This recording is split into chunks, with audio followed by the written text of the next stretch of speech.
Hey everyone, I'm Anthony Gethers. And I'm Greg Weiss. And we are good dudes with bad hearts. No, literally. Our hearts are broken. I have heart failure. And I have a transplant. We never thought we'd have heart problems. But we do. And they're real. And they suck. And that's why we're here. To talk to you about heart failure, heart attacks, and everything that comes with these conditions. Each week we will bring you an episode featuring guests with heart issues. We're talking about doctors and health professionals. And we're talking about everyday people. Like you and I. Together, we'll share useful information. Providing useful lifestyle tips. And how to prepare heart-healthy meals. We'll tell our stories and hopefully make your hearts better. Welcome to Change of Heart. Hey, what's up, everyone, and welcome to yet another episode of Change of Heart podcast, Good Dudes with Bad Hearts. I'm your host, Anthony Gethers, and I'm with my co-host, Greg Weiss. That's right. And Greg, tell me what's happening today. Well, today we have an interview with author of The Unlikely Candidate, Kelvin Smith. It's an amazing journey of a heart transplant patient.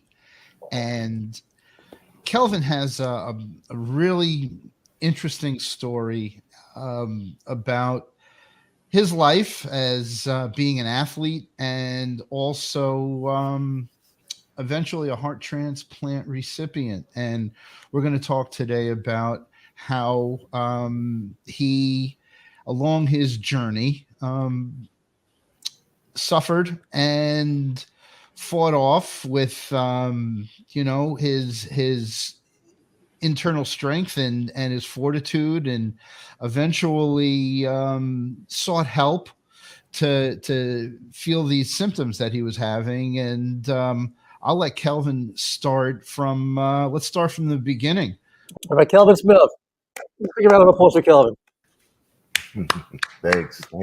Great to have you here, and it's he is an unlikely candidate, and let's start from the beginning.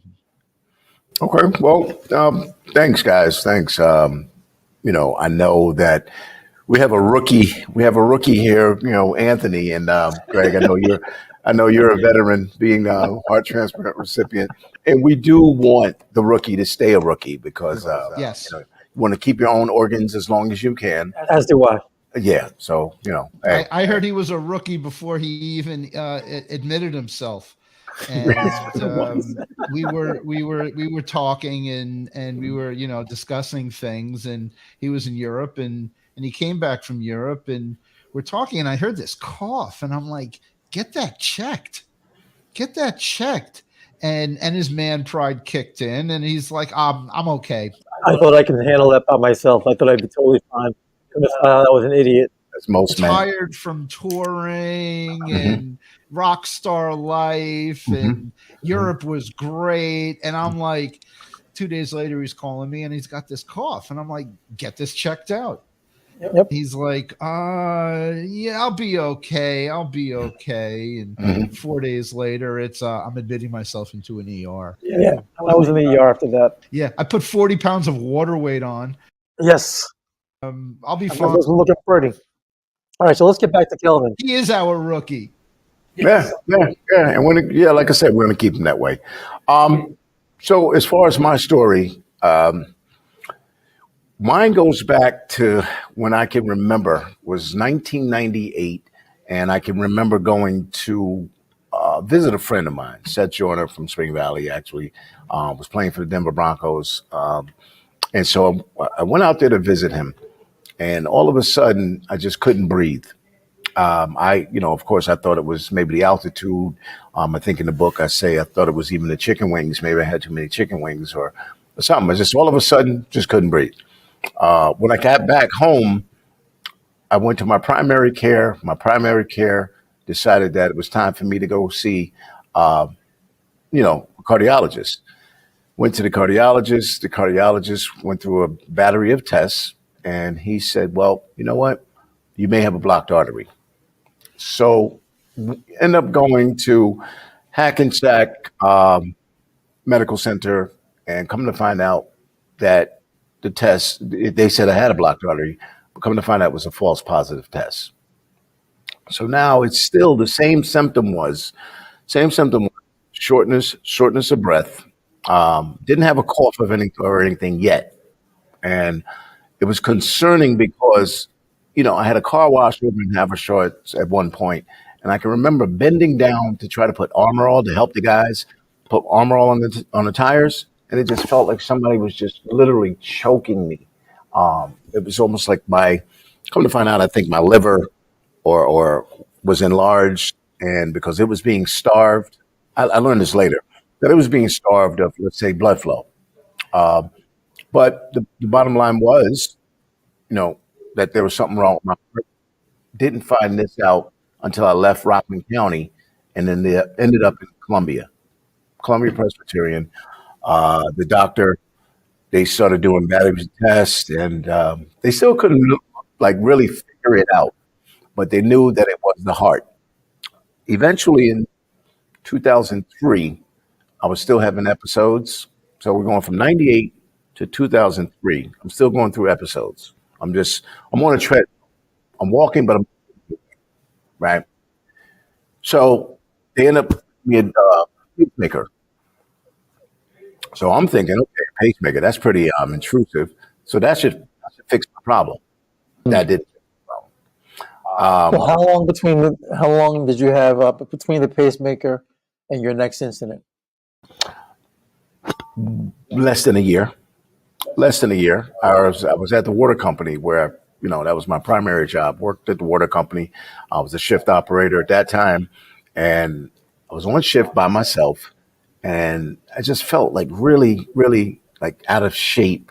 I'm just running around the water plant, just doing my testing and all. And I remember running up the stairs, and the next thing I knew, I was at the bottom of the stairs, upside down, and I noticed that my leg was broken, so it was hanging off.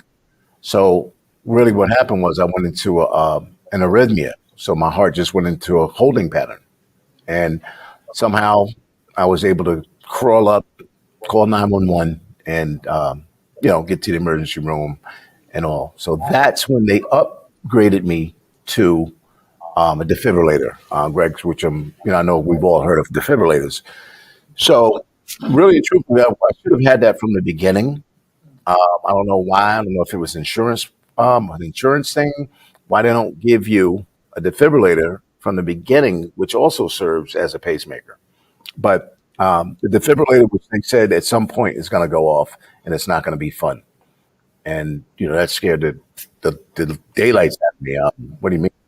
It's going to feel like a horse kick in your chest. Well, take it back to where you said that when you were at the job and you had the heart, so your heart had a problem, you were on the staircase. Which was more painful, the breaking of the leg or the actual heart attack that you might have had in the process? Because it sounds like one might have superseded the other. You said that you noticed that your leg was broken, and like which one was much more painful? Sounds like the heart attack obviously dominated the leg break at that point. I think the leg.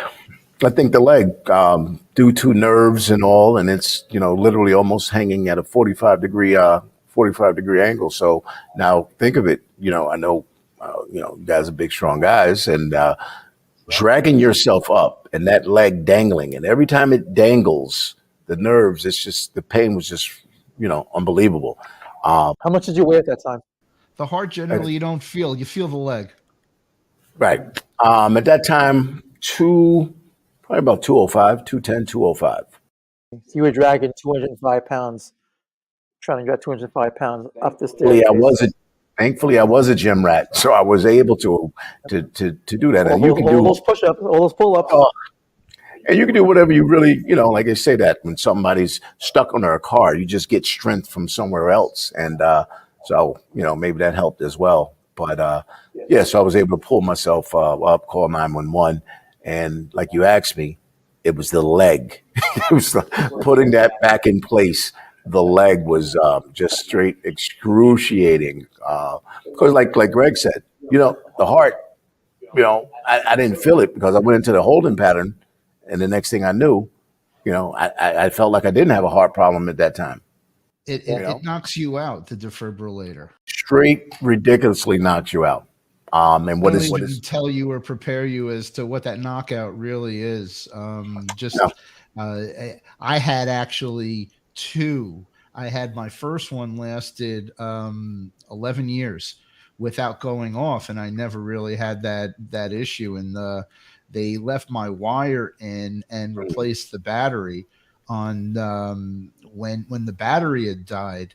And on that second battery was when I had a couple events that's how you know, like, something happened.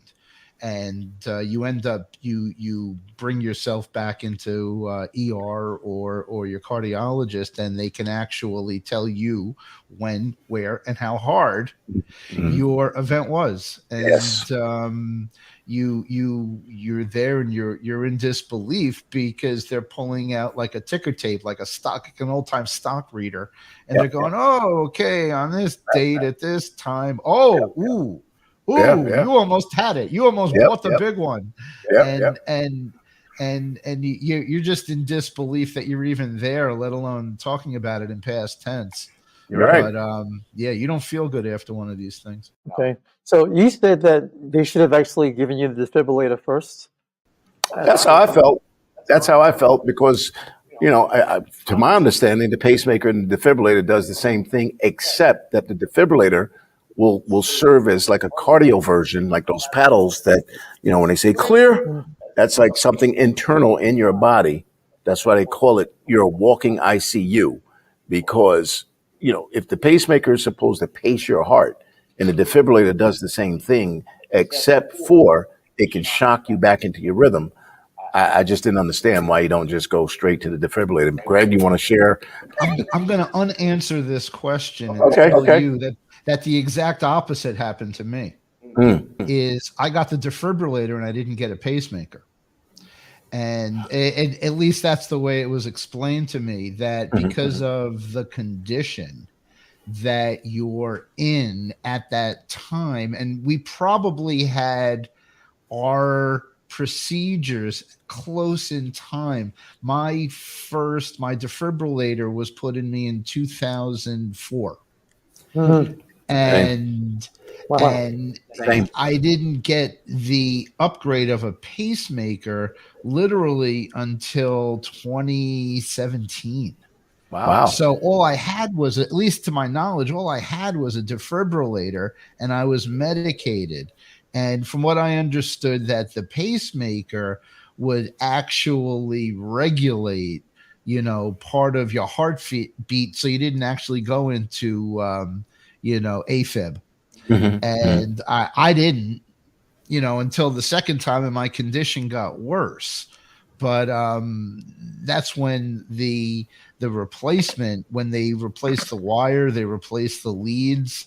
That was I'm not going to go into my story, but that was an 8-hour surgery to remove the wire and replace it after 13 years of having the same wire, which they told me was exposed, shocking the lining of my heart and ready to break. So, I don't know. All right. So at one point we were talking, you mentioned at some point in our past interview that you went to the gym and you had an experience that was very traumatic, as far as your defibrillator doing a clear poof and then throwing you off the treadmill. Yes. So, okay. So we can go right into that because, that's 2004. So there were just minor, let's say, I'd say episodes, not, episodes, let's say gout, let's say, something else. I don't know if I had to, did I have a hip thing? There were like little things leading up to that particular moment that you speak of, Anthony, that I was in the gym again, because I'm feeling like a, I don't know, just a deadbeat, like somebody that's used to going to the gym at least 4 or 5 times a week, doing cardio. So now I'm feeling, let me get on the treadmill. Let me start off slow, because now And like they always say, it's much easier for the athlete to fall out of shape than it is for the non-athlete. So now I want to try to get back some type of cardio. I got on the I got on the elliptical, and it had to be maybe 90 seconds. And I started to feel weird, and I wasn't going fast. I was not going fast at all. And then, just like the doctor explained, boom, that horse kick, and it just knocked me almost down to my knees. Whoa. And then, yeah, yeah, yeah. It's a And serious then right boom. behind, boom. So it hit me twice, and I sat on the floor in the side of the gym. It didn't even matter who saw me at that point. I just knew that that pain was severe, and I just didn't want it to happen again. I needed to sit my butt down and I just prayed. It didn't. I went to the church when I was able to get up. Well, first the little old ladies, I Yeah, remember. you didn't have the anyone come to you and push you. Yeah, they were super cute. They said, "Excuse me, Sonny, are you okay?" I said, "Yeah, it's just my my defibrillator firing off." So I just said that as a matter of fact. They were like, "Your defibrillator." And so from there, I went down to the St. Peter's Church outside, and I just prayed to God to say, "Whatever your plan is, if it's to take me out, just take me out. Just don't take me out like that. I don't want to feel that pain ever again." You know, that was in November of 2007. So now after that, Greg and Anthony, now all of a sudden, and you're right though, Greg, that ticker tape, that's the perfect way to explain it. When I went to the pacemaker doctor, and he's like, wow. He's hitting me with a bunch of wows because he could see episodes or near episodes. He saw the 4 events you ignored. Right. He can literally tell you. It sounds like he could have given you stock tips. Right. It basically, it You was should have when bought. You should have bought your Tesla. stock was going to crash. Yeah. Something I'd like to address as a side issue is, and I had just said it, but I'm going to go back to it. How many times did you think something was coming on and you just put it off? That you knew something was coming up in a week. You had an event. You had a project that was due. You had something at your job that was pending. And you just said to yourself, I just got to get through this. I need to get past this, and then I know I can relax and feel better. And that doesn't happen. Sometimes we call that on this show man pride, from a previous guest, Randall, and how man pride can not help you be better because you feel obligated. And a lot of this you talk about in your book.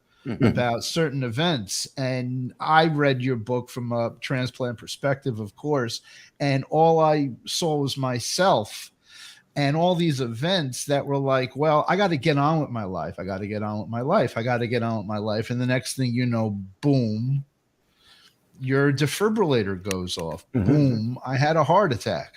Boom, I need more serious care than what's happening in my day-to-day routine. And if you could talk about that, I know it's in the book, and I encourage everybody to get the book, whether you had a transplant or you didn't have a transplant. There's a lot of lessons that Kelvin discusses that everybody should listen to, because it's like a guidebook, even though it was his events. But these things happen and could happen to anybody, especially if you've been notified that you have some kind of heart disease or failure pending. That's true. No, Greg, you're perfectly right. That, putting off things because all you want to do, right, is to get better, right? And like the doctor probably, told you, you don't even realize how sick, you really, well, he said were. Agreed. I still hear it. You don't even know how sick you really, really were. Yeah. And I can remember, again, with the wife bringing home the groceries and I want to help her. And I remember she wanted to move this couch. I'm like, like everything was just too it was just too much. And I just felt, felt like less than a man, to be honest with you. My son, I think I wrote about my son that just got drafted by the Dolphins. It's supposed to be this joyous time, right? I'm down at South Beach, now we all know what South Beach is about. I can't even enjoy it. I'm stuck in a room with, one of my good friends, Drew. We're stuck in a room and I'm just coming to visit my son, who's now an NFL player. I couldn't even enjoy it because I'm so talk about congestion. It was ties just, into the air conditioning. oh my God. I just couldn't breathe cold air. That's it. And all you do is for it to go away. I speak of riding across that Bear Mountain Bridge and I can feel an episode coming on, Oh, wait, before you go to the Bear Mountain Bridge, talk about how your son got signed. So Yes. here you are, you're congested in the hotel. Did you have family members have an idea what was going on with you? Yeah, they did, and my wife, she'll say that I kept a lot to myself, and that's again when you talk about man pride, you just you literally want to wake up one day and not feel like you felt the day before. You just want to wake up and like, hey, babe, I feel better. What do you want to do today? Do you want to move that couch? We can move it upstairs. Whatever you want to do. You're praying on that. You're praying on that that yesterday was a dream. And you're just trying to get through it. But, that obviously wasn't the, that wasn't the deal. But that shaking off episodes, and I don't know if it was actually shaking it off, but I'm thinking I'm shaking it off because I feel like I'm about to faint. Driving over that bridge, I feel like I'm about to faint. So you're shaking it off and you're getting on the other side to say, woof, I dodged that one. I didn't go over Okay, the but bridge. speaking of the anxiety of driving across a bridge, did it start literally from afar when you saw the bridge off in the distance?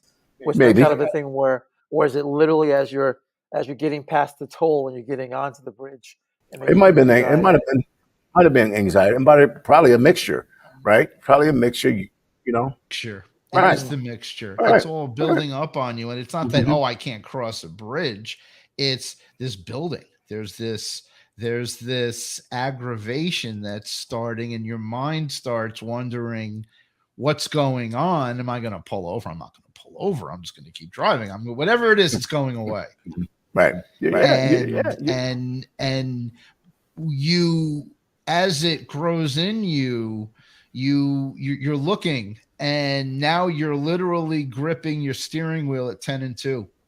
Absolutely. And every inch of your car down the road is, am I going to feel better in a quarter mile?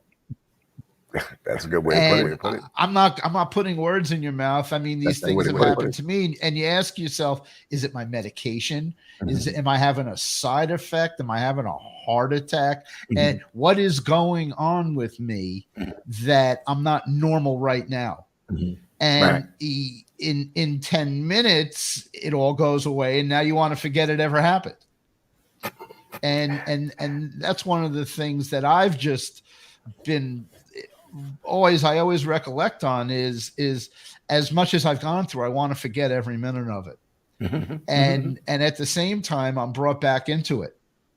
And you mean by way of this podcast? I'm not going to thank Anthony for this, but dragging you back into this podcast. But I realize that if I don't live with it, it's gonna hurt me somewhere down the line.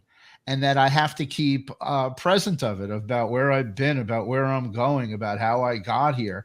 And one of the things about doing this podcast is it's really keeping me in check on a lot of things I really don't want to necessarily have to be concerned with. And I just wanted to go on going, hey, I want my life back. I want to just pick up wherever it was I took off. And I just want to be the old happy me. And like you said, every time I show up and they look at me and they go, you don't realize how sick you are. And I go, but I don't feel it. Right. I don't feel it. And it's these people that we have on these transplant teams are they're gifts from God. Absolutely. They really are, because their commitment to your health is incredible. This is one of the things I asked my team, Kelvin, and I'm sure if you asked your team, you would get the same answer. Is I know that when I started, I had a literally a brand new transplant coordinator. And she's amazing, and she's looking for perfect numbers all the time. And I don't even know what they are. I don't even know how to get there. Right. But I was one of her first 10 patients, and now I know 3 weeks will be 3 years. And now she has over 300 cases to follow in this time. And it's like the work they do is so amazing, and they're still concerned about you. Yeah. And even though the further out you get, and you're 10 years further than me, is they have to be on 1,000 cases like you now down the road. Right. So you figure the interview process, right? The interview process, which started probably in 2004, as far as once that doctor said to me, and that's the doctor that finally got it to where he knew that it was restrictive cardiomyopathy, the hardening of the thickening of the heart muscle. Now you need to see, are you eligible to get on that transplant list? The same list that I shed tears over once he said, one day you're going to have to get a heart transplant. To get any type of normalcy in your life, you're going to have to get a heart transplant. So the interview process that you have to go through, and then to hear of whoever's in charge say, no, he's not sick enough. For me, I'm confused now. Someone actually told you that they actually said to you that you're not sick enough to get a heart transplant. 100%. Meanwhile, I'm fainting. I'm falling out. Defibrillators going off and all. Yeah, but how do they determine that? Like, how do you look at someone and A go? lot of that has changed. A lot. Well, let me just finish my point first. So, do you have to literally practically be dead, where they finally say to you, "Oh, you know something?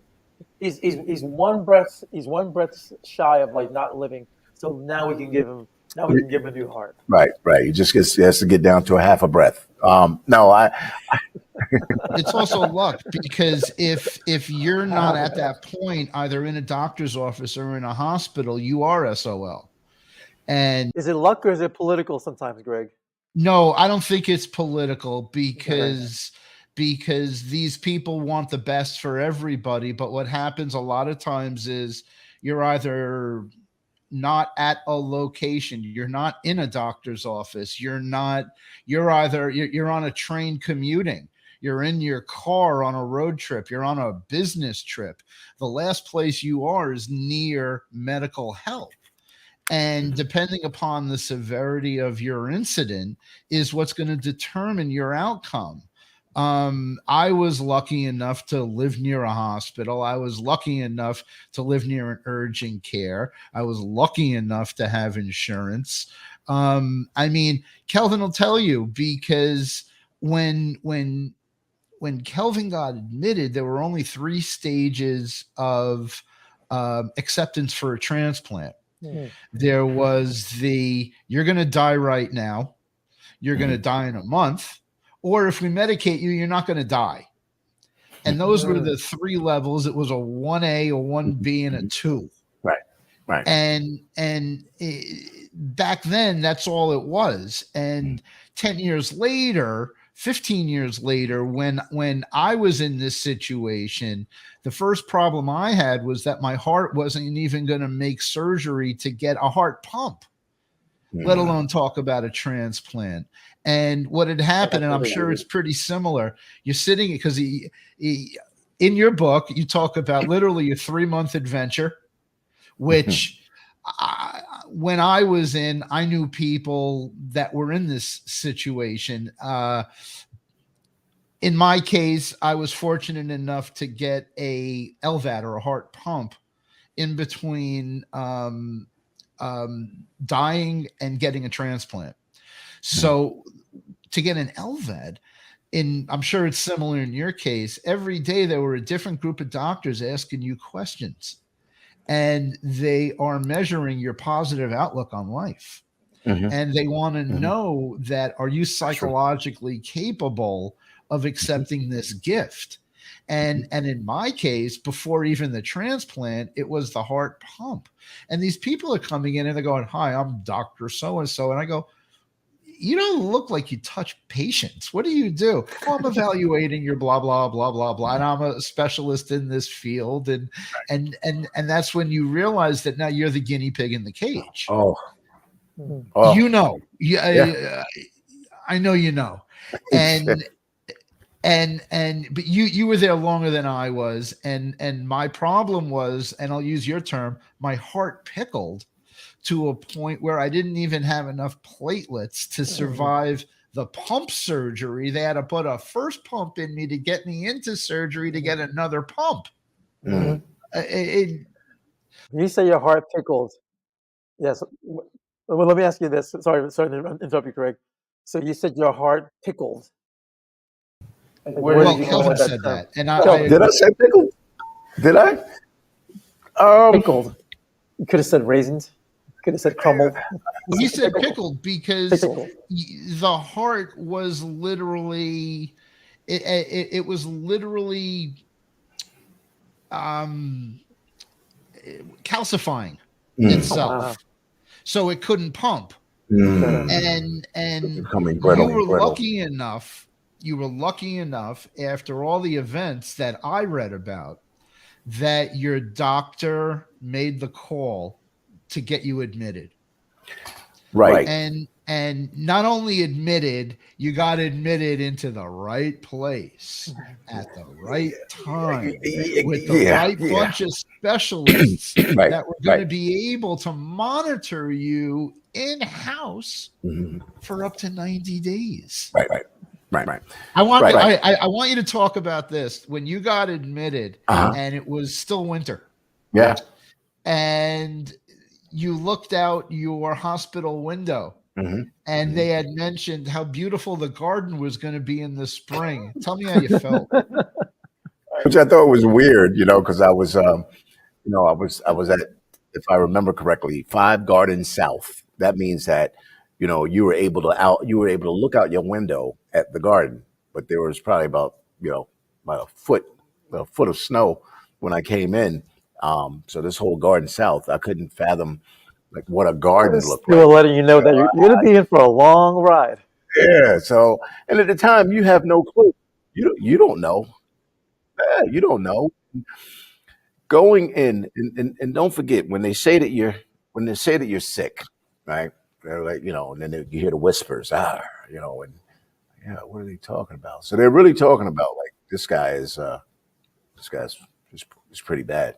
But Greg, as you know, when you start to see things, when you physically start to see things, it's one thing to feel some stuff, but when you start to see all of a sudden these skinny ankles all of a sudden are huge. I'm like, wow, this is the fluid that they talk about. Yeah. So now, I call them Fred Flintstone feet, oh my God. or honey. Well, in my case, I call them the honey boo, the honey boo feet. When I put on the waterway. It's because, okay, as we know, if we go that the infamous clearing your throat, clearing your throat. If you're consistently doing that, and you're a heart patient, a lot of that has to do with that fluid that's backed up.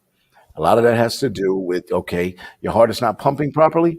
Now all of a sudden, that fluid, if you're on your feet for too long, now your feet are swelling. So when I'm in Miami, South Beach, everybody's hanging, but I'm in the hotel room with my feet elevated because it's hot out. I don't want to go out and look like sausage feet, you know, out there with my kid.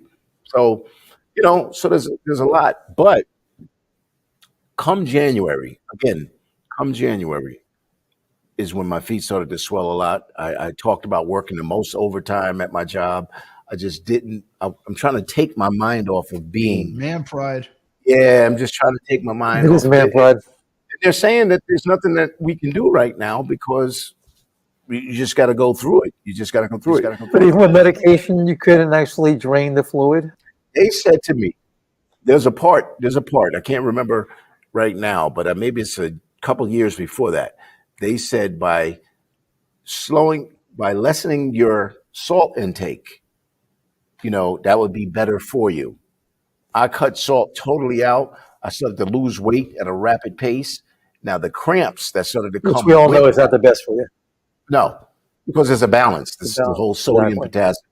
There's a balance. But I'm thinking if I can stop taking salt, right, then I can fix this heart. I can fix the heart myself. If I could just cut out salt, I'm making dinner for the wife and my daughter. I'm cooking theirs regular because they have regular hearts, but I'm not using any salt. That didn't work. But you're also treating it as if you're changing your air filter in your car, Right. which of course is not the reality. Right. Because, so I give up. I know I'm super sick. Okay. But man pride says that, well, maybe I can fix it. So, Greg, Yes. right? So going in, right. That's Going a whole into other. January, I have a whole show to talk about this. I'm sure. going into January is when it really started to get bad. And I can remember coming up those stairs at the job, and the guy who brought me into to the water department in 1988, was my boss. And I can remember him always saying, "You okay? You okay, man?" As I'm walking up those stairs, those dreaded stairs, because I can't breathe, he's saying, "You okay?" So that October prior, he died of cancer, right? I forgot which cancer, but it The was guy that was asking you if you're okay. Went yeah. first. He was asking me, and he was saying, what is a CAT scan like? Because I'm super claustrophobic, so I'm explaining to him and all, and he ended up passing away quickly, It sounds like he let man pride get in the way of his situation. which we He's do. asking you about it. Which we do. Yeah. But I remember him. Yeah, I remember coaching him up on CAT scans and all that stuff. And before you know it, he didn't have a chance nor an option because he had cancer. So come January of 2008, now I'm getting bad. Go to February, that game, the Giants versus the Patriots, and I can remember now I'm relegated to sleeping downstairs because of the congestion. It's just I'm keeping everybody up, I feel. So I sleep downstairs. I go upstairs. My wife allowed me to sleep in the bed. She slept downstairs that night. And I defibrillator fired. The ticker tape says that it fired numerous times.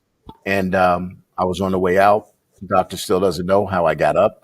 But, woke up incontinent, everything. I was just done. I just knew it was over.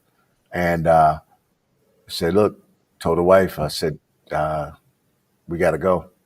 And of course, man pride and stupidity, I had to watch the game. I had to watch the Giants. You told your wife to go, and therefore you had to watch the game. Yeah, well, we got to watch the Giants and the Patriots. Super Bowl Sunday. I can't, just hold on a second. So let me get this right. She said to you, look, honey, you got to get out of here. There's some serious crap happening. But before you go, I got to make my special hot wings, and we'll go in the morning. Hot wings. Dumb. It's like Damn, talking about like adding fuel to the fire. Oh my God. Yeah, but you know what? I said, hey, if I'm going out, this is how I'm going out. I'm going out with these wings. And I would tell you that in 2004, when I was undiagnosed, unmedicated, untreated, living on man pride, being a performer, that I knew that if I was going to go out, I want to go out literally on stage. Mm-hmm. And I have to play. I gotta, be around my community, and regardless of which, music's gonna heal me, and I'm gonna go do this. And regardless of how I felt, and I was having heartburn that was like, I didn't know heartburn meant heart attack. And at that point of my failure. But yeah, I mean, should I go get help? Sure. I got a gig tonight. It doesn't matter. I actually had 2 gigs that night and played 6 sets in heart failure. And can I make it on the field? Yeah. Can I be productive? Yeah. Can I help win the game? Yeah. And at the end of it, I'm not going to make the next game. And so I understand what you're saying. Moving along, talking about all these things, let's talk about the day you got admitted and how things changed into this. You know what I'm going to call it? I'm going to call it the point of time that didn't exist. That you're in this suspended animation of being what was going to be a long-term hospital patient. I mean, talk about how like your schedule changed. Talk about how, your routine went from you have coworkers, you have a job, to hello, nurse. What are we doing today? Why am I up at 5 a.m. getting weighed? Why is my food being limited to this crap I don't want to eat? What is happening to me? And why is nothing going on? Hurry up and wait. Hurry up and wait. Hurry up and wait. Hurry up and wait. That's going into that emergency room, because went into the emergency room, and I think I might have gave the analogy of like a Saigon type, no disrespect to that, but it was just crazy. I don't know if it was a bad night or what, but it was just ridiculous. Now you got to wait for a bed, right? Because the doctor said you're not leaving here until a couple of things happen. The best thing is to get a heart transplant, right?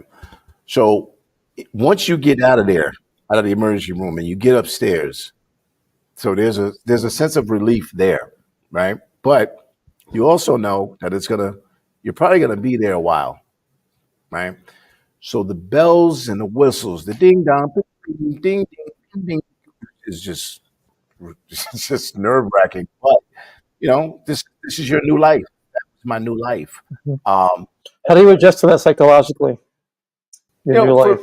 For me, I eventually put myself. I like a great one. Great one. Does Greg need to go? For me, I've never been to prison, but I always heard of the prisoners talking about you got to put yourself out of the prison, right? So I just put myself outside, and people, and I lived vicariously through the people that were coming to see me. If they were talking about, about this guy, he's still coaching, or about this person doing this, then, I would just literally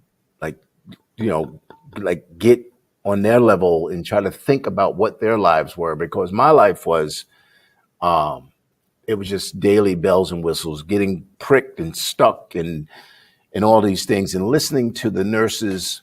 The vast majority were super, super sensitive to sick boy, let's say, but some of them, they would just talk about their lives and what they did last night, and not that their lives should change, but some of them were a little insensitive. I think I spoke about the lady who, those hills coming down the hallway at 5 a.m. and you're trying all you can to get some sleep, and then she comes in and just, there's no warning, just flick the light on, and she's got the perfume on. Wow. Like she just came from the club. So, but that's her life, But to her, I felt I was just sick boy, But the vast majority were good.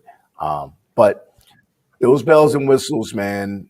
And don't forget, I went in at 205 pounds. Within less than 2 days, I was 165 pounds, I think, 163. Wait, say it again. So you went in at 205. 205 pounds, and in less than 2 days, I dropped my weight down to 163. That's how much congestion. That's how much fluid. That's how much stuff was on my heart. That's why. And guess what? All of a sudden, there's no coughing. There's no, because everything was just being totally condensed to just inside my chest. And now all of a sudden, I felt better. So take it back to where you were when you said you felt like you were in prison. So, like some of the nurses, most of the nurses, excuse me, were like really like super professional, um, you know, sympathetic to, what you're going through and all. Then there was a couple that, talk about the club, and they're right outside the door. They're talking about things that, they actually put me in the club, because now I'm laying there for a while, and it's interesting to me. But I'm just like, wow, this is my nurse. Uh, but it was still, again, you asked. Did you think it was a bit selfish that they were talking about that in front of you, knowing that you're laying there and there's nothing you can possibly do in your life? You're kind of stuck there. Yeah, because I guess you can't expect, everyone to be on their A game. I mean, that's their profession, and probably they should. Their bedside manner should be, always super good. This is what they do, and I say the 90% of them, that's what they were really, really good at it. Sometimes But it's procedure over patient. yeah, yeah, yeah, yeah. And again, they're coming in there to do their 12 hours. I get that. I'm probably going to be there tomorrow if I'm lucky. Uh, so I had fun with it. There were some, I have still, I'm sure you do too, Greg, that we have Yeah. friends. You've developed like Oh, yeah. lifelong friends behind this, Mhm. whether we Facebook friends or, the Mhm. one guy who was a phlebotomist or whatever. He was like really, really good with me explaining this whole heart transplant thing from people that he knew that came in that had heart transplants. And he recommended that I get into these support groups. Because I really didn't want to speak to anyone in a group setting. The support groups changed my entire outlook on So the that whole was like thing. the Alcoholics Anonymous for people with heart Yeah, issues. people that breathe like you, bleed like you. Mhm. These are people. The stories are real. Greg, you're saying what, about 3 years ago? So I'm in the support groups, and Are you again, still? I'm 100. Are you still in Huh? support groups? Are you still in support groups? I haven't. But that's something that, like, if someone calls me to speak or to share, I'm not I'm definitely not oblivious to going back. In fact, that's not a bad idea. I probably need to. I would go with you if you invited me. Okay. Let's put that I on would the. do that. Let's I put would that on do that. the And I'm not calendar. a group person. I'm a bass player. I'm a lone wolf. We're You lone know, wolves, bass players. like We don't like Vasco da people. Gama looking Yeah. for the tip of the earth. Yep. Yeah. You know. Nah. Let's think that one. Let's think about that one, Greg. But my wife, to sit there, because I'm doing all the research, and as you guys know, Google and all sometimes is really not your best friend. Yeah. Because if that's the case, then we should have been dead. Going off of what they say. I guess they got to put a number on it, and that's where your average comes in. Whatever. But support groups, look across the group, and to see this man, muscular guy and all, and he says that he had a heart transplant 2 years ago. Now at this point, I can't even fathom having muscles again, because I'm 163 pounds. I feel weak. I can't see getting strong. I feel like I'm maybe, if I'm lucky, get a heart and be able to go through life for a while. But I don't feel like I'll ever be the strong me ever again. So when he spoke, and I really listened, and that made me raise my hand to say, "Hey, wait a minute. You said you had a heart transplant 2 years ago?" He said, "Yeah." I said, "Did you look like that?" He said, "No, I was probably looking like you." I said, "So you're saying there's a possibility that I can get back to me?" He said, "Absolutely, you will. Absolutely." That changed my whole thought process, that, a heart could just get us back to some form of a baseline. Well, you would think so because it's a muscle. I mean, the heart is a muscle, and the fact that you are muscular, that you're muscular, and Right. your heart, the muscle will get better and improve. You too will then get muscles or get your muscles back at least. Or So some it's the someone said difference that. between all the other organs and of a transplant, whether it's liver, or kidney, or lungs, and the heart, because the heart is the only one that's a muscle, and all the other organs are tissue, and you get one shot at that. Right. Right. And so, Anthony, you figure with all the knowledge that you're gaining now, right? This is knowledge that I didn't have. This is knowledge I don't know if Greg had it. Maybe he did, but I don't know No. these things. I'm listening No. to people who are who've been in it now. These support groups, and I'm just listening, and I'm listening. I'm listening to a man and his significant other. Just he's quoting Bible scriptures and all, and he was the most negative person ever about transplants. He was just so super negative, and I just couldn't understand. Like, man, we're all in this together. Why are you so negative? And just lo and behold, when he did get the call, his body didn't take. His body Wow. didn't take. Now you can take what you need out of that, but I think going forward, like being positive, having a positive outlook, that's just going to breed, I think, the success of the transplant. That's just my opinion, though. So His heart didn't take, but he lived. no, Oh, the lady, Ooh. that his significant other came back to a support group. So he had like an antibody issue or something. It was almost like it was too. It was almost like it was too big. It was almost like it was too big, which surprised everyone because Can you make, this might be a little bit of an odd question now, because obviously I'm looking at this. If let's say a transplant, I'll just give you a quick example here. Let's say a transplant fails within the first person comes in there, and like you mentioned, the person had a very negative outlook on life, and obviously the heart didn't work out well for him, so he ended up dying. So I also wonder now, Greg, you can tell me, or you can tell me, Kelvin, can they take the heart back? I mean, I don't know if that's ever happened, or You that's want something that I. to hear the fast answer? The Sure. fast answer is they can if they Okay. want to. they prep two people. They prep two people when you go in. That's for sure. Wow. They prep two people. Person A and person B. So, oh wow. So Yeah, if Well, it I never fails, saw the B person. Well, Okay. and I was going to ask you this is because you were in the hospital when they basically walked in the door and said, your heart is here. You're getting a transplant. You were in the hospital. And just in my case, I had my heart pump for 11 months.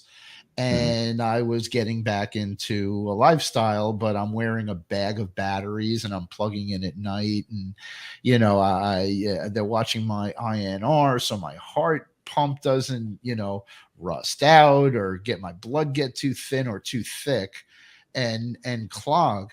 And you take every phone call, you take every spam call, you take every sales call because you don't know who's calling you from where.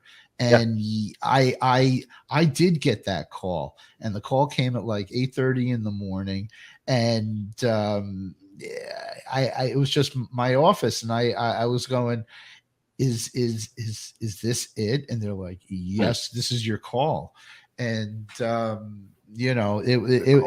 all of a sudden it was like it was NFL kickoff. All of a sudden it was like game on, but you were in there already. You already had the waiting for nothing experience. And when it kicked in, what was that like? It went from, well, something's going to happen someday. They didn't say, well, in a week, get ready for this. It was, you're going in 10 hours. You're talking about, if I'm not mistaken, that might be chapter 16, the call, because that's a big one. That's yes. that's a big one. Because you were in the hospital. Yes. You were in the hospital, and like you got the call, but you were lucky enough to actually be there. Yeah. So you have around 5 or 6 o'clock, the doctors come and they do their rounds for the evening. my doctor who came in, she checked me and everything, and she didn't say anything about anything. It's just a regular night before she got off work, come check her patients. And I remember when she left, I took a phone call from my one of my coworkers actually, and just talking about craziness. The nurse came in and she said, "Your doctor's trying to get a hold of you." And I was like, "My doctor was just here." She said, "I don't know, but she's trying to get a hold of you now." And so I hung up with my coworker. So she called and she says, "Kelvin, just to let you know, when I walked in your room, I knew, but we have a heart for you." I'm like, "What? Well, you were just here. You were just here. Like you could have That's maybe amazing. tipped me off, you know?" Right. So now No, she's like, I want to hear this.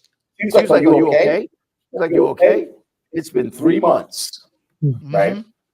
Now the birds are chirping. Now the garden is actually the garden.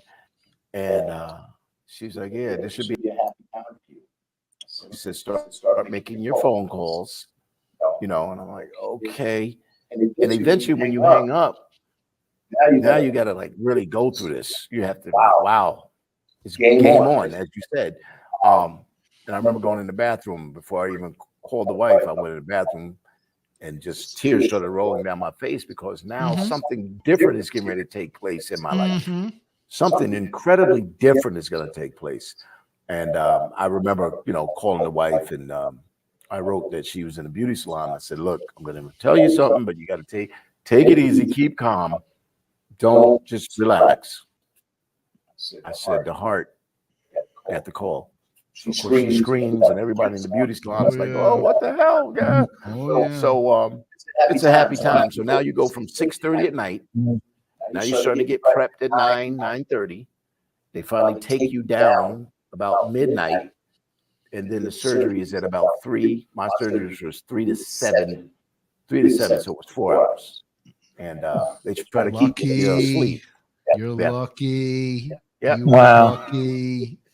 So now speaking of the surgery and the transplant, did you know where it came from? I mean, do they do a whole introduction saying to you, this person was this Not at that time. No. not at No, that no. Not time? at that time. All right.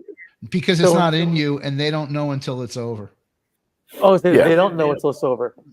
I know Well, they eventually. know who Right. they've known for days. They've been Right. looking for this for you for weeks and maybe months. Mhm. One of the things I'll interject with was Kelvin's condition might not have been optimal to get surgery, and they might have passed on 3 or 4 There were potential donors There were calls. because he might not have been able to actually survive the surgery if they had gotten him a heart. At least in my case, that's why I had the heart pump for at least for 11 months, because I wasn't going to be able to survive the pump surgery, let alone a transplant surgery.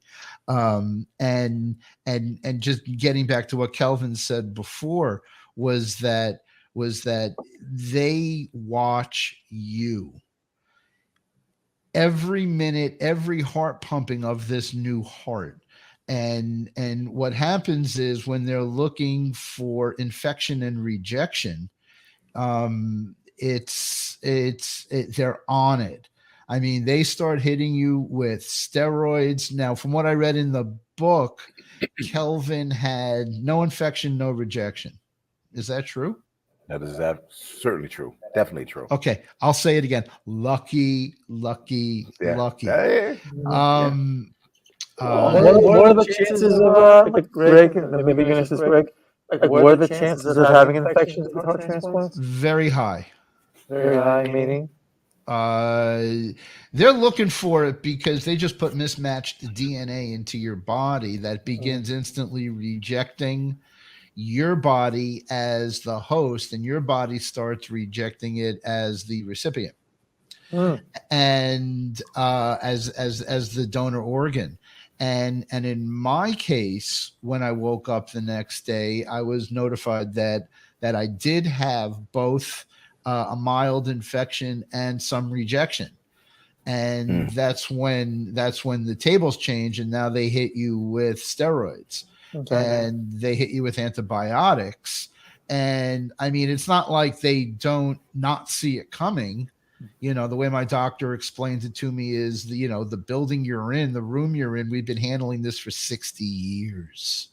And we have more drugs and more medications, and if they don't work, we have more drugs and more medications. And that's why, and it's when I say lucky, is you're lucky to be in the hospital you were in with the doctors you had, Sure. getting the care you received, because the places that I and Kelvin both went to are probably top 10, if not in the state, top 15 in the country. This is where it all went down.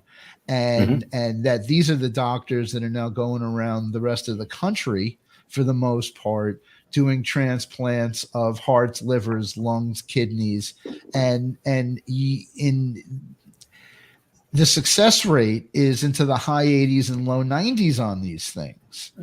And that now, I mean, Kelvin's been here close to 14 years, 15 years after getting the transplant, and he's living a life like it never happened. And I know we got to walk him down this path, and I know he wrote the book, and I know he's got to relive these memories, and you walk away feeling excellent about it. And and when you see people and you go, oh, I had a heart transplant, and they go, oh, I'm sorry, and you go, sorry, it was the greatest thing that ever happened to me. I'm getting back into a life that I should have been living. I have a second chance at things that I should be grateful for, and I am. And like, I'm only in my third year, and I mean, everything is still aware and awake to me. And last week I got catheterized for my third birthday. You still get catheterized every other year? Every other year. Every other year. See, so this is, we have things in common. I had my second one on my third year. And everything went well. There's, my report is great. I'm on very low meds, and I'm getting back into what I had before, all this started. And I want to move forward, but just getting from the darkness of being sick into the present of getting transplanted, into the future of living with it, is one of the great, personal stories that people can have. Let's talk about this. A couple of things I'm going to ask you.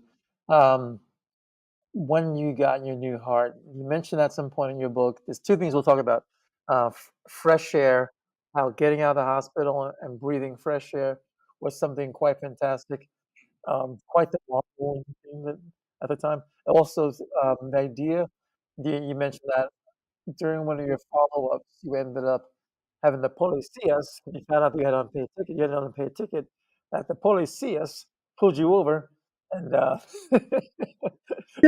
had to figure out what word was that. Oh, policia. Okay. Los federales pulled you over and made you. Right. Let's talk about that. So 13 days, I think I walked out. 13 days, I think it was time, it was finally time to go. Which that's a whole nother scary thing, because here you go, you got a gazillion drips behind you, and now you're going to finally walk out with no drips, no tubes, no nothing. I'm still a buck 63, 65. I'm still, frail, but you're ready, but there's still, like, you're still really apprehensive about leaving, because you're leaving that comfort area. Whereas, like Greg talked, like these are your people. These are the people that have, if you fall down, they're going to pick you up. If something's too high, they're going to bring it down, and all of that. So when we're walking downstairs, and I'm ready to go outside. I go outside like it was nothing. Like, I'm outside. Whoa. And I go back inside. So my wife is like, "What's the matter?" I'm like, that's just too much air. She's like, "It's too much air." I'm like, "Yeah, it was just overwhelming." Because I guess I went out and I breathed after 3 months, and it was just too overwhelming. It's almost like you just gotta, if you're taking a drink of water, you don't want to just drink it really, really fast. You just gotta sip it and I had to go back. So that was overwhelming, and like I spoke in the book, getting in the back of my truck to go across the George Washington Bridge, that same bridge that the wife and we would stand near the elevator. And I remember a patient coming and his tongue was hanging out of his mouth. He had all these drips. He literally looked like someone that had just probably had a heart transplant. And I was like, babe, please, can they just put my tongue in my mouth? That looks that looks crazy to me. We're looking at the George Washington Bridge, and I'm dreaming about going back across there. So now I'm going back across the George Washington Bridge. I'm tears, This is like coming down my face. reversing. It's like reverse anxiety. You are happy to go across the UW. Yeah. And my daughter's laughing. She's like, look at you, you're crying. I'm like, hey, you'd have no idea. You really have no idea. So, so that's just that was just a great moment. And now I knew that the work was to begin. And Greg, as you know, those biopsies, I know that they still had to happen, that going in, and it's just, that, but here I am, and I have a chance to regain my life. I have a chance to regain my life, and I'd sign up for that again if this ever happened. Yeah. The only difference between your release and my release was COVID was going on. Jesus. And you couldn't really get visitors. Everybody was masked up. You couldn't even see the faces of the nurses. You couldn't see a lot of things. And my first LVAD pump was at a point where it was November of 2019, and they hadn't figured out or named what COVID even was. Wow. And a year later, when I had my transplant, COVID was still going on with all the protocols. And you really couldn't have visitors. You really, there was a lot of apprehension about a lot of things. And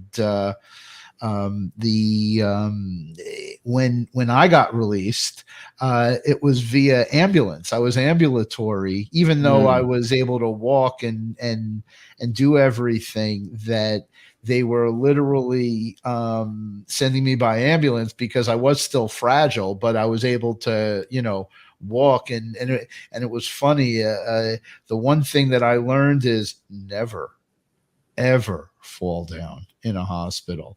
They won't let you out. Really? Yeah, especially if you get they always put up little. Well, you almost become like a permanent prisoner. And this is what I was going to say before about fresh air. The joke that I came up with. What was the difference between a hospital and prison? And the answer is fresh air. Yeah, you don't get fresh air in a hospital, and at least in a prison, you get an hour a day. And it was one of the things that when I was in, for the time that I was in, a couple of weeks at a time, that being denied fresh air was something that was always on my mind. And the one other thing, we were talking before about the bells and whistles, is they don't issue earplugs. There isn't one set of earplugs in a hospital. And that would have made the days and weeks seem a lot more, dealable. I don't even know if that's a word, but easier to deal with, because when these bells and whistles go off for whether it's your IV drip or your something is loose or something changed, and it's going on for hours. I got to a point where I was testing my sense of pitch by figuring out what all the notes were of all the bells. And that's my 2 cents was that you can't, like, you couldn't shut off the rings, the bells and the dings, especially in the middle of the night. And, when one nurse is watching a bunch of rooms in the middle of the night, sometimes it's someone's more important than your little bell and whistle. And that's just my 2 seconds. But just moving along, this is one thing that we haven't talked about, Kelvin, is after the transplant, and you're a decade and a half out of it. What's it like? What is it that's going on that you're leading this life of post transplant success? And I know that's not in the book, and that's one of the things I want to hear about is how's your diet, how's your exercise, you look great. Thank you. You look great. I don't know when the book was published, but you look as good or better than the book. That was 2010. I think the book was 2010. Yeah. So there was a lot of Starbucks, a lot of Dunkin' Donuts when I was writing. Yeah, you may write like 100,000 words, and then eventually it's going to get cut down to about 65,000. But so I want to. What's really pressing is I remember the doctor saying, like, look, live your life. Let us worry about everything else. Live your life. Let us worry about everything else. Right? You're going to probably get little things here and there. We're going to tweak medicines, right? Your heart's going to probably be the last thing standing. There's going to be things that come down that, trust me, but your heart is probably going to be the last thing standing. I didn't really remember that until I want to share this, and we'll go backwards. My PSA went up last year. Okay. And that was scary because they, obviously, prostate. Explain to the Just viewers what the PSA Before actually he stands for. explains it, I definitely want to ask a question. Sure. Did you see it on your My Chart, or did they bring it up to you? Brought it up to me because there were symptoms going. There were symptoms as far as, as far as having a problem like urinating. And, so I went to a urologist, and we started that whole thing, PSA, pro something serum antigen. Can't remember the actual acronym. It's a protein. Yeah. Right. It's a protein. Something like that. It's in My Chart. I saw it last week. Okay. So now, of course, if you go 0 to 10, 0 being the best, 10 being the, way something's got to happen. So when I got a hold, it ended up being a 4, and the doctor said, well, this could be this, it could be that. And then he wanted to get it biopsied. So now, Greg, we know what the whole biopsy thing is, right? We're fearful of biopsies, right? So now this biopsy is different. Okay. This biopsy is like a biopsy. This is a whole nother type of biopsy. This actually through your rectum to go into the prostate. I was blown away, but that's how you get the sure, let's say, number, right? And they're going to take 12 samples. So that same, go in, numb it, take 12 samples. Yeah, it should make it clean.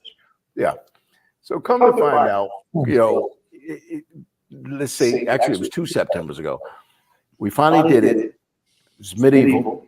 And you don't get medieval on your ass. Totally medieval. All fiction. But 3 samples of 12 were cancerous. So they do a thing to where they say 9 were benign and 3 were was it malignant? Whichever the one that's mal in Spanish would be bad. Bad. Mal, Okay. Malignant, bad. Benign. Malignant. Okay. Right. So they're saying because prostate cancer is slow moving, right? It doesn't move in months. Sometimes it doesn't move in months. Usually it'll move in years. So I'm like, okay, I know I'm immunosuppressed. So let's say that's September. Come November, I get another PSA, and I think it's over 5. So now it's still going. All right. We do another one, and it's getting closer to 9, I think, in March. And then that's when I left the same situation, I left Rockland County and I went down into the city where they do no more numbers. And I saw a man, and then we went through a whole lot of things. And he said, you know what? Don't know why it's moving this fast, but in my professional opinion, you need to just get it out. You need to just get it out. And did another biopsy. That was 6 out of 12. So I'm like, good. All these biopsies are going up your. So I did two. I did two. Okay. I did two. One in September, and I think one in March. Right. The first one said 3 out of 12. The second one said 6 out of 12. Right. So I was And ready. they were He was like, hey. medicating along the way and trying to reduce the size and The first one, because you don't know what you're up against. You know, you're just super tense. The second one, dare I say, was better. Super tense. You know, right. I'm going to be calling my team about my result on my PSA because no one said nothing. No. And the fact that they didn't say anything is probably a good thing, Greg. You know, no, I hear you, but now I'm listening to you. So, sure. you Well, know, and that's why we, especially men, we need to talk about this. no, I understand. Right. I just want to ask you as a side note, did you become like, I'm not going to use this word, but deep into your my chart and all the tests and all the numbers and they tell you not to look at it and they tell you not to worry and like you read your doctor's notes and you read your after They tell you not to look at it because I was always told. It's not that they tell you not to. Everything. It's what Kelvin said. Go lead your life and we'll worry about it. Mm-hmm. You know what I'm saying? Because every now and then, like, okay, here's a personal question. So when you get all these blood tests, do you watch your white blood cell count? I listen to what I listen to what they say, and I glance at it or whatever, but I don't really worry about whether it. you're high or you're low. It's not even relevant. It doesn't matter because if it was an issue, they would tell you. There you go. There you go. And that's what I deal with. And they look at me and they go, because I'm looking at the numbers and I'm reading the numbers and these doctors, because you see other doctors and especially the trainees and the assistants and the techs. And they said, well, the doctors really just go by the numbers. And you start looking at your numbers and like, well, this number is always really low and this number is always in the middle and this number always seems high. And they're looking at me and they're going, you know, Mr. Weiss, your cholesterol, blah, blah, blah, blah, blah, blah, blah. And I'm going, well, you know, does diet change that? And they go, well, you know, it's all subjective. I said, so if it's at that number, I guess I'm okay. It's not double. It's not half. I wish it was half, but I don't have this luck of genetic low cholesterol. Sure. All right. I'm going to interrupt you, Greg. So this is our last question. So, Kelvin, what would you tell men in particular out there if they feel like anything is slightly off as far as shortness of breath or just breathing and just anything is slightly off? I don't care what it is, but if as far as it pertains to the heart, what would you tell them out there? Go get checked. Go get checked because it doesn't have to be a death sentence. It doesn't have to be a death sentence. But if you get too far behind something, right? Get too far behind anything really, then that could really, really be a major problem for you. Go get checked. What is it really? What it's going to be a copay for some, and guess what? The people that don't have insurance, it's worth whatever money that is to go get it checked out. Because clearly you can continue to live a life if you get ahead of it. And hey, it doesn't have to be a death sentence. Is we as men, I know that most of us are programmed to just ride it out. Things will get better. Go get checked. Go get checked. I'm one of those. I agree. Yeah. I agree. It's I would trust me one of those people. Now, I also want you to tell the police story quickly. The police story. Yes. Yeah. Because so it's such a very happened. Unique thing that he actually, what I read in the book. It shouldn't have happened. Yeah, it's look.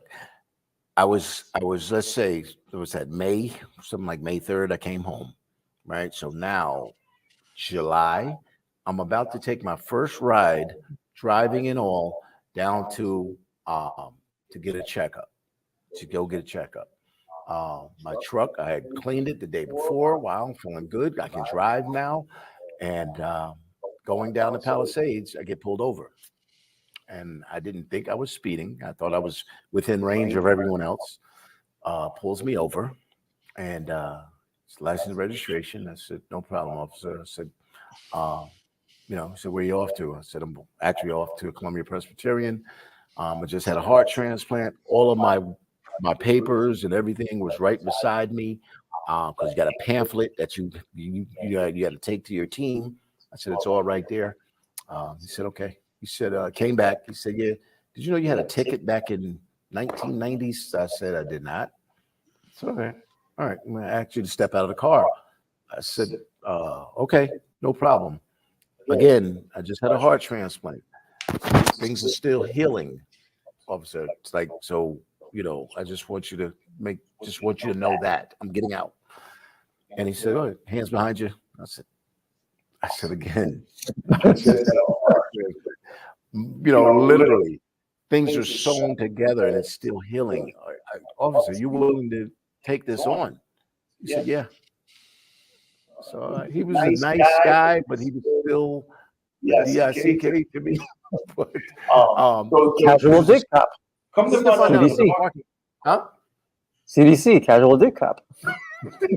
So come to find out, it was a parking ticket from who knows how long ago. We ran around the corner, paid it, but yes, my hands were behind my back. I went because I didn't want anything to break in here, and brought me back to my truck. I went to my appointment, albeit a bit late, but You made it. I made it, and just like Greg will tell you, I look at things differently because I literally stared death in the face. So what is this to me? Sure. What is this to me? This is he's an a-hole, but guess what? Paid the ticket. It's probably my ticket, but You got to keep moving on and moving on, and even at good news, bad news, you carry that even tempo. Well, you don't want to stress yourself, especially after you had your whole chest cracked open, and they replaced it with some young man's heart. How old's the guy? How old you guys? 21-year-old from Ohio, my angel. Yes. What was his nationality? That they don't tell you. They don't tell you. It's time for me to write another letter because, I wrote a letter early on. I was going to ask you about this too. So you haven't met, you haven't been in contact. It's time to do another letter. It's time because at that time they were probably mourning, and they probably, really. You should follow what nationality, because see if you can do a 23andMe to find out. It doesn't work that way. I'm going to officially tell you this. Curious to know. I'm going to officially tell you. Let's say the kid was Irish. And then, you may have a second organ, but you don't have double the chromosomes. let's say all of a sudden your DNA changed. Like all of a sudden, let's get this kid's an Irish kid from Ohio, skateboarder. It won't show up. You think that one morning he'll be able to wake up skateboarding? Right, like I just got this real strong affinity. I love skateboarding. He's like, Mom, tells his wife, can you make some what's a good Irish meal? I have to look into corned beef and cabbage. I have to look into it. See if I was a skateboarder. Kelvin Smith, thank you very much for being on our podcast. Thank you, Kelvin. Once again, author of The Unlikely Candidate, the journey of a heart transplant patient. Look at that. Look at the before and after. Available on Amazon. They're looking for the subject. Amazon. Yep. We're gonna pick this up again soon, maybe after football season, and there's so much to talk about between your experience, what's going on here, and you'll keep us in touch if you write that letter.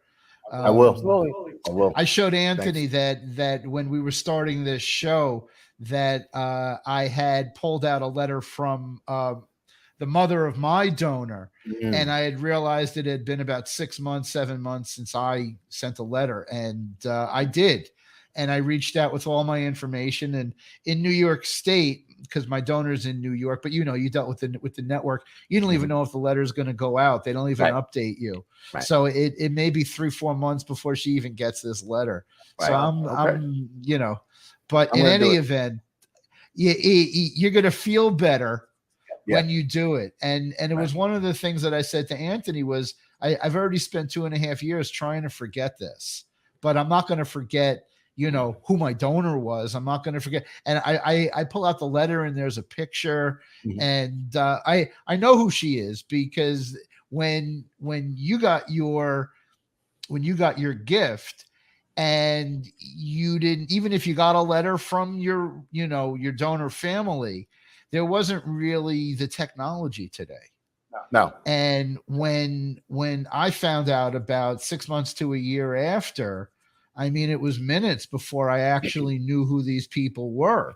And I haven't crossed the line. I followed the rules. I'm sticking with the New York Donor Network, which is incredible. Sure. And then a Facebook group started of the people in my transplant history from the hospital, and there's like 40 people in it. And I saw pictures of donors who got donors before me, and I decided that I'm going to reach out. Right. I have another family. This is what I know. All right, everyone, let's say goodbye. Goodbye. Kelvin has to run. See you next week. All right. Thanks, guys. Thank Thanks, you very Greg. much, and thanks, Thanks, Kelvin. I and the appreciate recording. you for taking more time. Bye, everybody. Thanks, Take man. care.